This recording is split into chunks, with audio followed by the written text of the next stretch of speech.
Está sendo realizado em Brasília o workshop do Zoneamento Agrícola de Risco Climático, o ZARC. O encontro serve para debater melhorias no sistema, que tem influência direta na vida do produtor rural. E quem participou da reunião e agora traz as últimas informações para você é a assessora técnica da Comissão Nacional da Política Agrícola da CNA, Fernanda Schwantz, que está aqui ao meu lado. Bom dia, seja bem-vinda, Fernanda. Bom dia, Lara, obrigada. Bom dia a todos. Vamos lá, então começamos aí. Qual é a finalidade deste evento?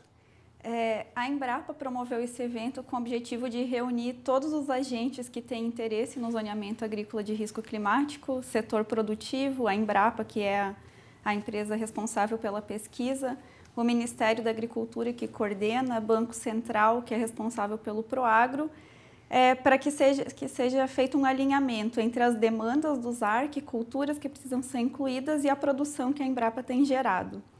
E, além disso, para promover um ambiente de governança para que o projeto do zoneamento se torne um projeto contínuo na Embrapa e não seja executado a partir de demandas do setor para inclusão de municípios ou de culturas, que ele seja um projeto que tenha continuidade na Embrapa.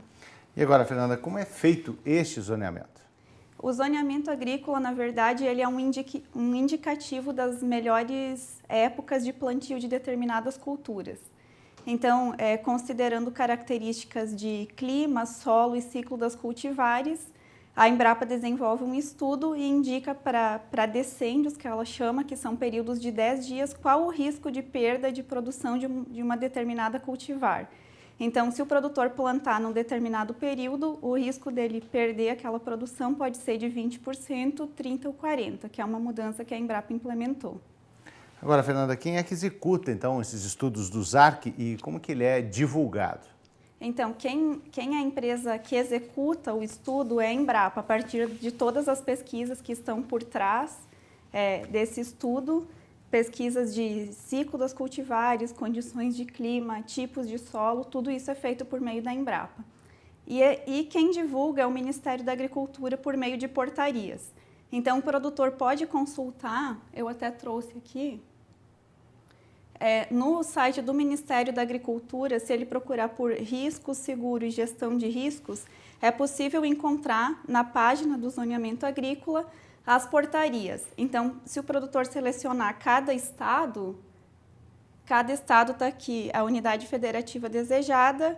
Ele procura, por exemplo, por Bahia e todas as culturas que têm zoneamento para o estado da Bahia, ele pode consultar no site.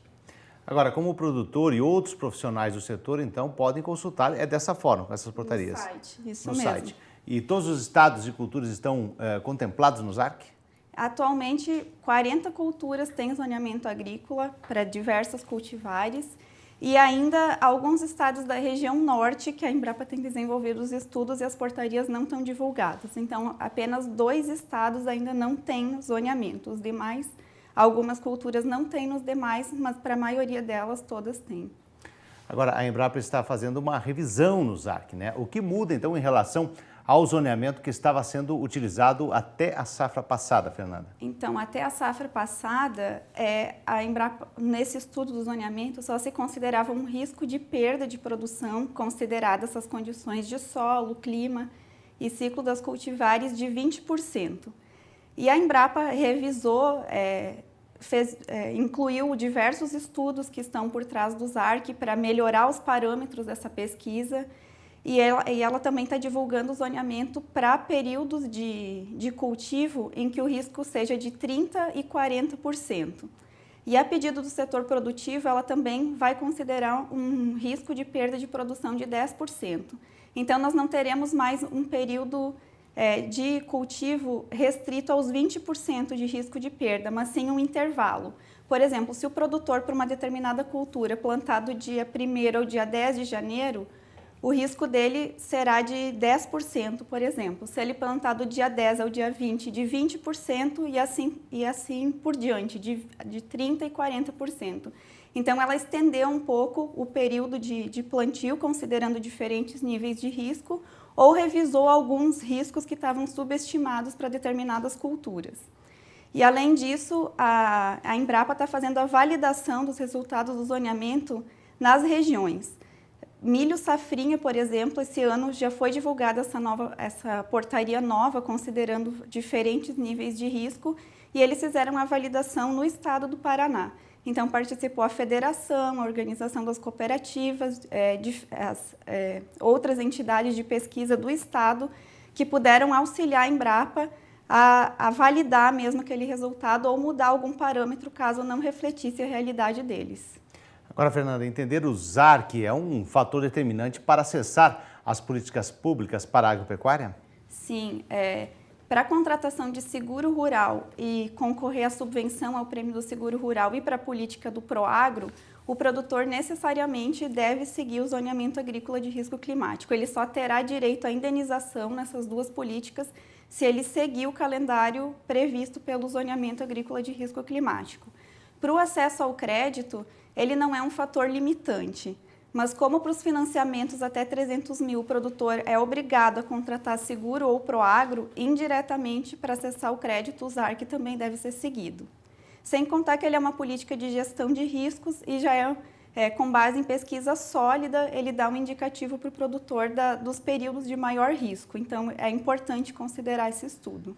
Então, reforçando, ele pode acessar no site, então, para poder ter uma ideia melhor sobre esse zoneamento? Isso, no site do Ministério da Agricultura, ele pode acessar.